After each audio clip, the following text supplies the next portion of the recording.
Isa pong magandang araw sa inyong lahat mga kapatid, sa pananampalataya. Muli po tayo ay tinipon ng Panginoong Diyos sa pamamagitan po ng platform na ito upang atin pong purihin, sambahin, pasalamatan at ating luwalhatiin ang pangalan ng ating dakilang Panginoon. Isa pong malaking kagalakan na ang inyong pong lingkod ay muli ay nakasama ninyo sa pamamagitan po ng ganitong platform upang atin pong pagsaluhan ang mga salita ng ating dakilang Panginoon. Muli po, bumabati po inyong lingkod ng isang mapagpalang mga sandali na kasama natin ang presensya ng ating dakilang Panginoon. At sa mga sandali pong ito ay ating pong muling pagninilayan ang kanyang mga salita. Muli po, ang inyong kapatid sa pananampalataya, si Pastor Lino Magtibay po ng Potter's House of Europe. So, atin pong pagninilayan ang salita ng ating dakilang Panginoon na kung saan ay pinagkalooban tayo ng Diyos na every Thursday ay meron po tayong intercede. Na ito po ay isang malaking opportunity sa bawat isa po sa atin upang atin pong idulog sa Panginoon ang ating pong mga kahilingan in a corporate way. Kumbaga, sama-sama po tayong nananalangin, sama-sama po tayong um, um, sumasamo sa ating dakilang Panginoon. At ito rin po pagkakataon na hindi lamang tayo sasamo sa ating dakilang Panginoon, kundi ito rin po pagkakataon upang atin pong pagnilayan ang kanyang mga salita. At ito po ipagpapatunay lamang na hindi po kayang hadlangan ng distansya, ng panahon, ng time, yung pong biyaya ng ating dakilang Panginoon. Because God gave us this technology in order for us to gather together. Not physically, but virtually, nakakasama-sama po tayo. And before we dig in to the Word of God, allowed me to say a prayer, and I would like to ask everyone to pray with me so that we may ask the Holy Spirit to open our heart and to open our mind so that we may understand all the things that God wants us to learn in this particular moment with Him. Heavenly Father, we thank you and we adore you, Lord God. And salamat po, Panginoon, for giving us this wonderful, wonderful time together that we can again dwell and in your presence, O Lord God. Yung kami, Panginoon, ay makalalapit muli sa trono ng iyong biyaya, Panginoon. Tunay, O Diyos, na ang pagpapala mo, Panginoon, ay sapat sa lahat. At ang iyong pong presensya, Panginoon, ay higit sa anumang bagay.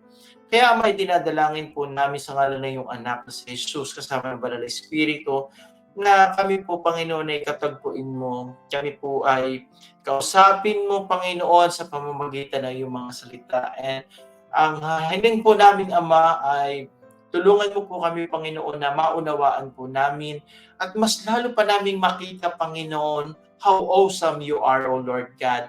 How great you are, O Lord. Hallelujah. Panginoon, ito po yung aming samo at dalangin sa matamis na pangalan ng iyong anak na si Jesus. Amen. Amen.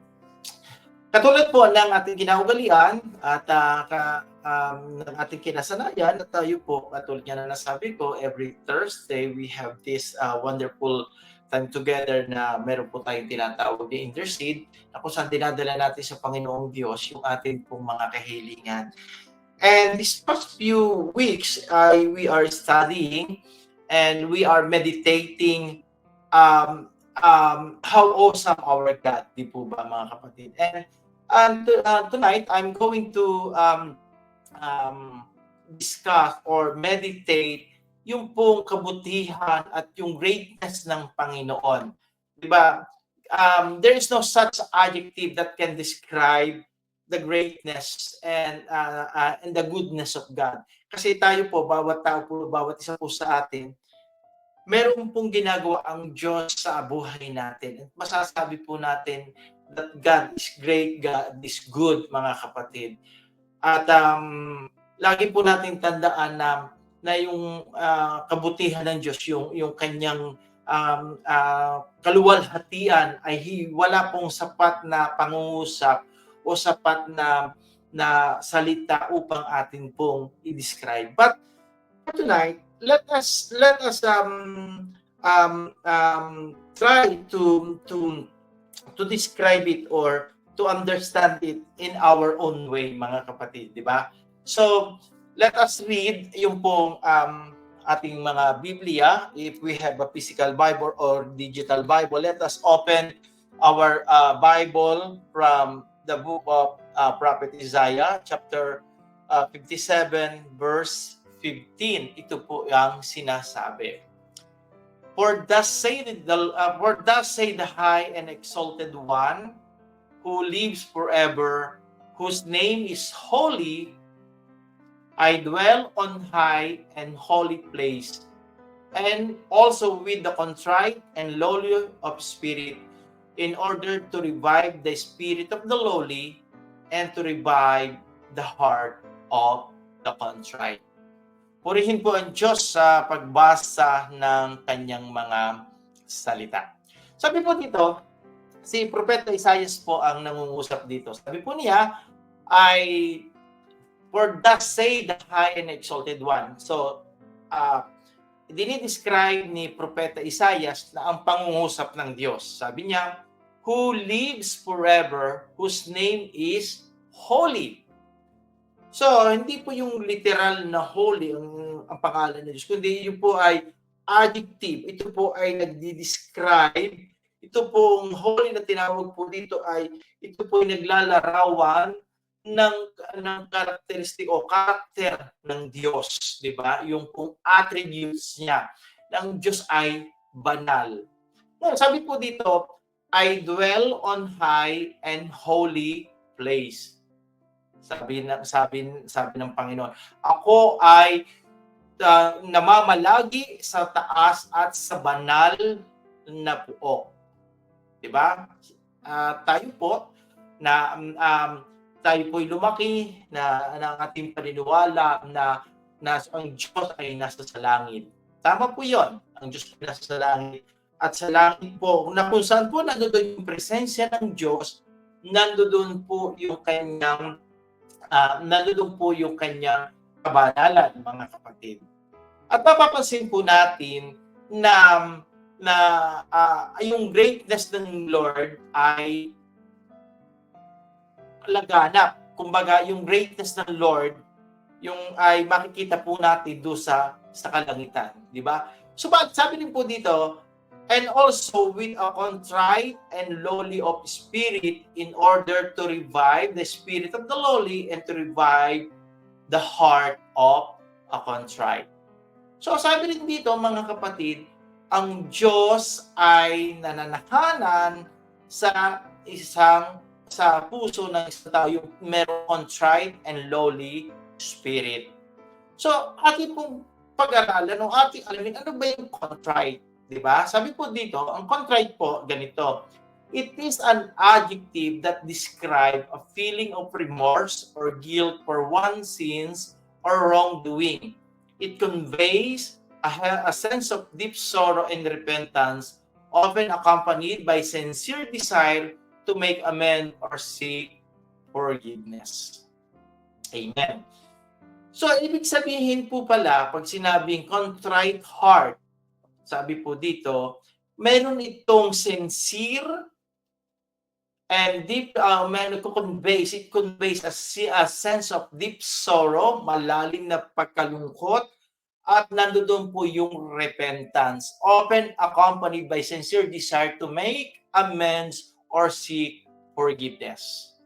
So, dito po, makikita po natin na ang Diyos ay yung kanyang pong kabutihan, yung pong kanyang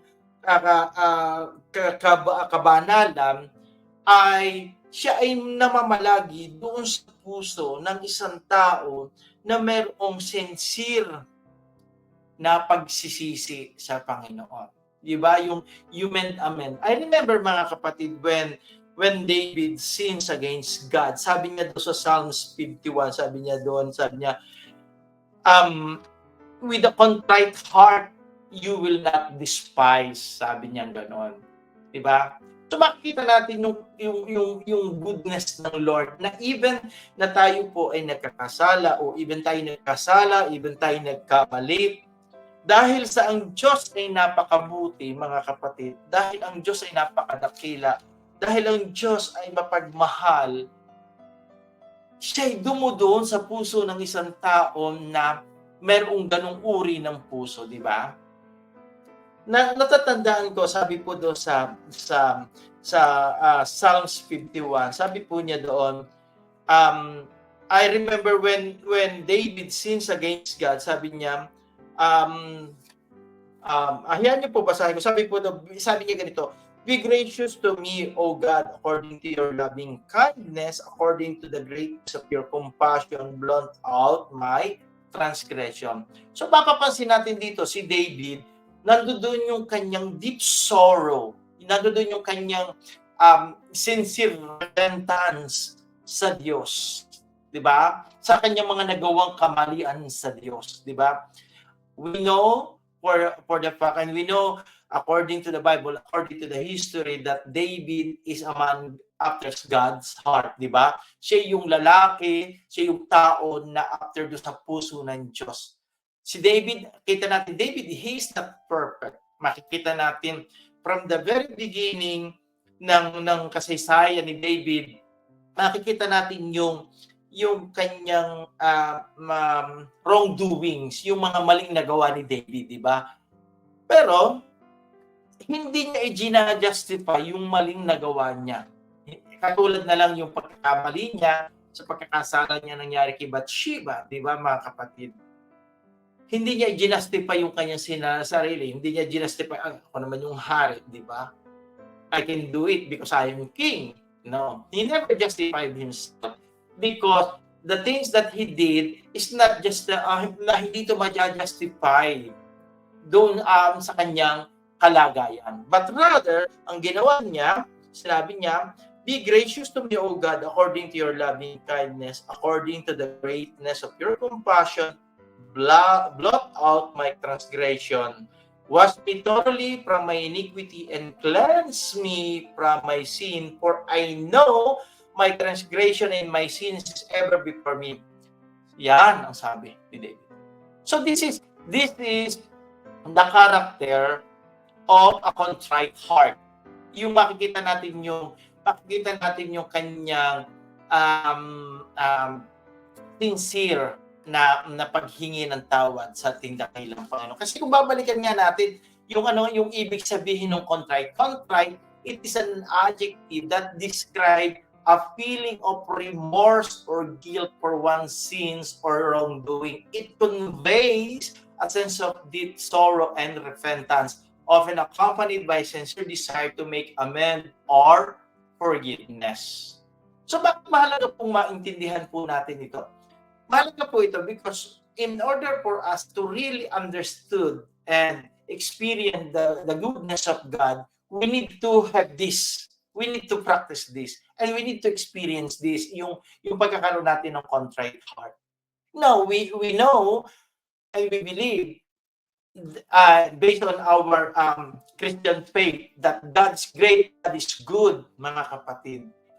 And the greatness of God, ayon po kay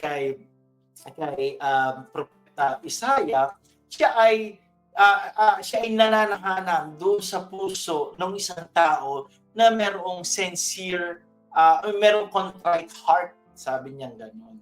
Diba? How awesome is that, mga kapatid? Sino ba tayo para panahanan ng Diyos sa ating puso? Sino ba tayo? Diba, mga kapatid? We are just a created being by God, but God, because of His goodness, because of His loving kindness, because of His greatness, He wants to share His love to us. Even though that we know that we are not worth it, but God show His goodness and greatness to us. His goodness because He let us experience His love for us. His greatness because He do marvelous thing in our lives, mga kapatid. Tingnan po natin, if we are going back, if we are going to remember the things that God has done in our life and what God has continued doing in our lives, di ba mga kapatid? Makikita natin yung goodness ng Panginoon, makikita natin yung kabutihan ng Panginoon, makikita natin mga kapatid yung kanyang uh, um, uh, kakaiba siya, wala siyang katulad, hindi natin, uncomparable siya, hindi natin may kukumpare siya sa kahit na kanino, mga kapatid. But if we want to really experience the goodness of God, let God be dwell in our heart. And God can dwell only in our heart if we have that contrite heart, mga kapatid. Oh, let me continue. Sabi po dito, sabi ni David, sabi niya, for I know my sins and my transgression ever before me. Sabi niya, against you and I have sinned and done what is evil in your sight, so that you may justify when you speak and blameless when you judge, mga kapatid. Sabi niya dito, sabi niya, purify me with hyssop and I will be clean. Wash me and I will be whiter than snow. Make me hear the joy of your gladness and let the bones which you have been broken be rejoiced. Sabi niya dito. Yung verse 10, ito napakaganda. Sabi ni David, yung verse 10. Because David want to stay in the goodness of God. David want to remain in His presence. Kaya sabi niya doon sa verse 10 ng Psalms 51, create me a clean heart, O God, and renew my steadfast within me. Diba? Yun ang panalangin ni David, create me a clean heart, O God, and renew a steadfast spirit in me. Sabi ni David sa isa sa kanyang mga awit, what is heaven without you, O Lord God? Sabi niya. So ano yung gusto ipakita ni David? Sabi, kasi gusto niya ipakita dito na for David, mas mahalagang kasama niya ang Diyos kaysa sa anumang mga bagay. Because for him, God is everything. Because he understood and he see the goodness and the greatness of God. Diba? Yan ang sabi. Diba? Siya sabi niya dito, kahit anong gawin natin mga kapatid, if we don't have a contrite heart, God will never be pleased. And we will never experience the goodness of God in our lives, mga kapatid. Kaya ngayon, ano ba yung nararapat natin gawin?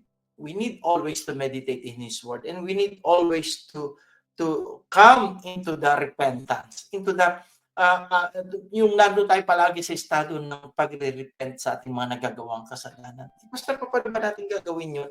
We need always to look na ang point of reference natin sa lahat ng ginagawa natin ay ang Diyos at ang katuwiran ng Diyos, di ba? Kasi kapag ang point of reference natin ay yung katuwiran ng mundo, tayo, may justify natin yung lahat ng ginagawa natin. So, sabihin natin kasi, if we did something na ginagawa naman ito ng marami, so gagawin ko na rin yun. Di ba? And that is the problem with many of us. That instead that our point of reference is His Word, our point of reference is God. Ang nagiging point of reference natin ngayon, yung ginagawa ng mundo, mga kapatid. Diba? Sabi nga na ninyo mga kapatid, tayo na narito sa ibabaw ng lupa. And God give us an opportunity to know Him.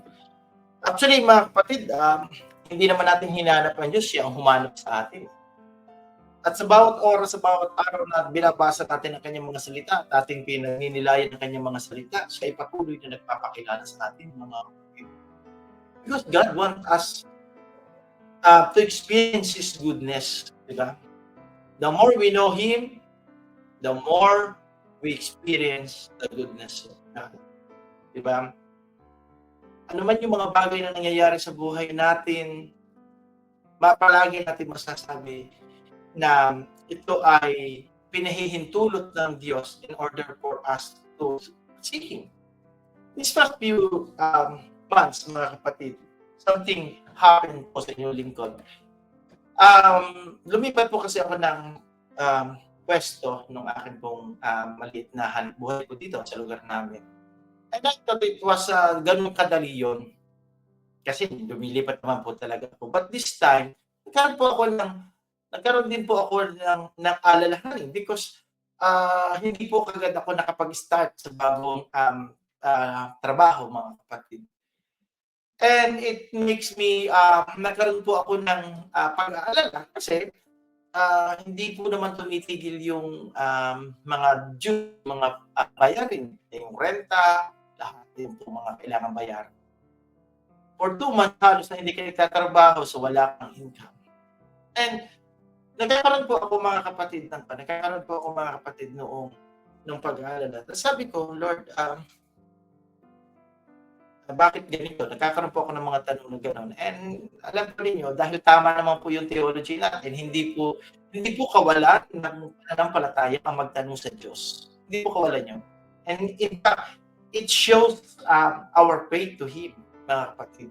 Kaya ito po paalala ko sa bawat isa. If you have something in your heart, pour out your heart to the Lord. Yun po sa Kanya. Kung ano man po yung nararamdaman natin, whether it is doubt or something, pour it out to the Lord. Sabihin natin sa Panginoon Diyos yun. Kasi unang-unang, it shows only that we trust Him. Maunawaan niya yung nararamdaman natin, di ba? And alam po ninyo, sa mga pagkakataong yun, I pour out my heart to the Lord. And God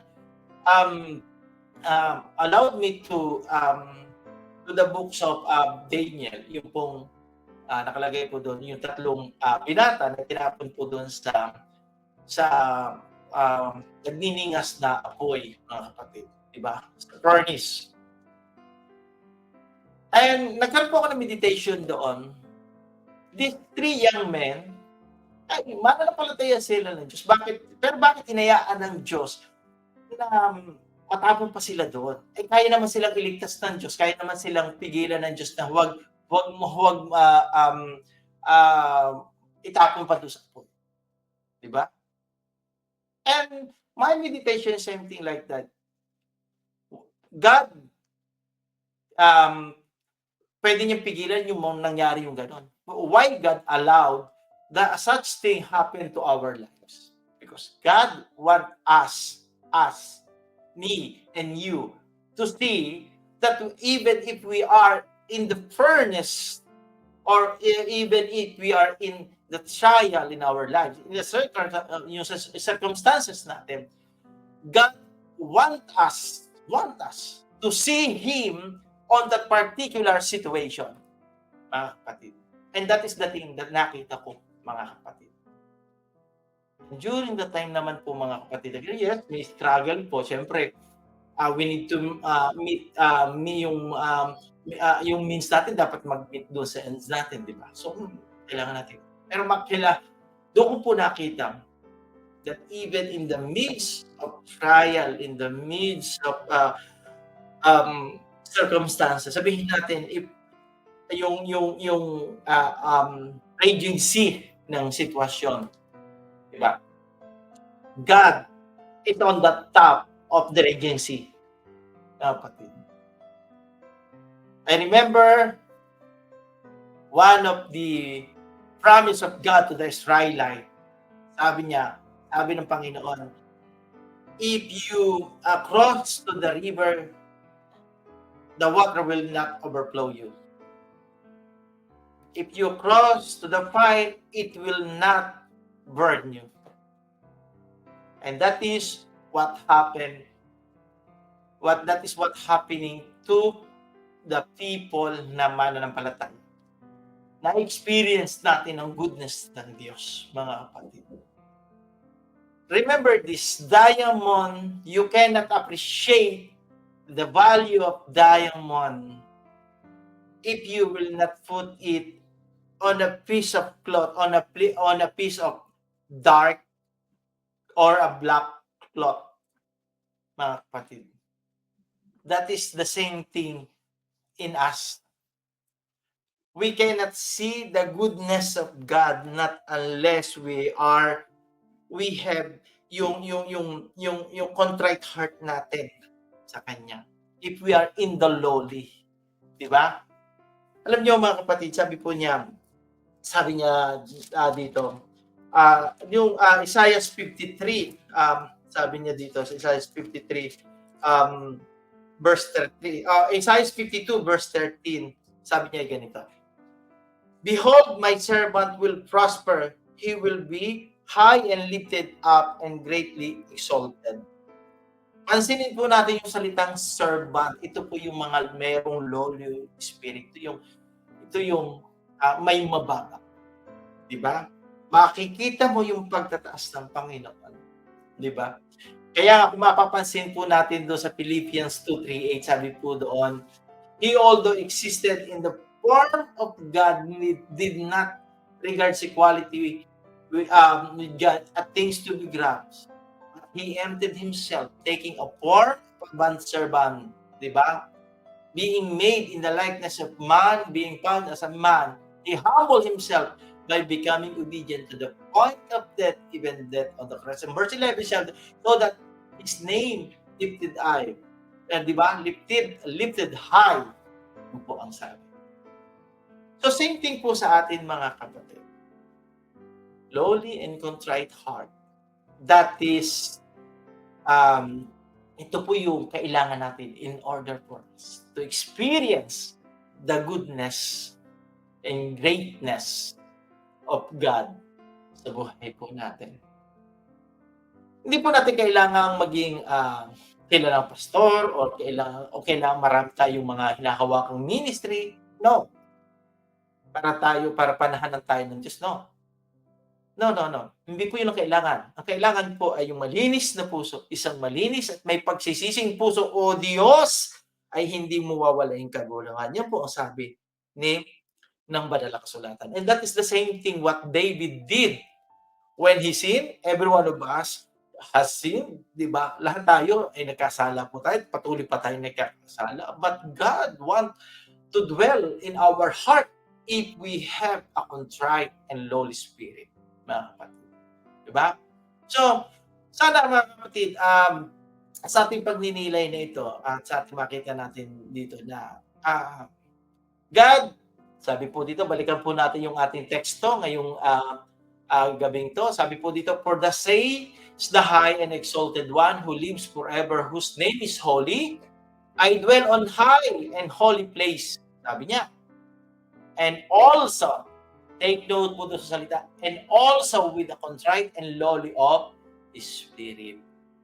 God is dwell in a high and holy places, or holy place. But God also dwell in the contrite and lowly of spirit. Diba? So, in conclusion, mga kapatid, ng ating pong meditation, ng ating pong devotion for tonight, ay ang conclusion po dito mga kapatid is that you want to experience the presence of God. You want to experience the goodness of God. And then, this is the time. This is the way. The way is, we need to have a contrite and lowly spirit, mga kapatid.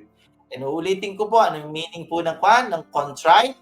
Sabi po dito, it is an adjective that describe a feeling of remorse or guilt for one's sins of wrongdoing. It conveys a sense of deep sorrow and repentance, often accompanied by sincere desire to make amends or seek forgiveness.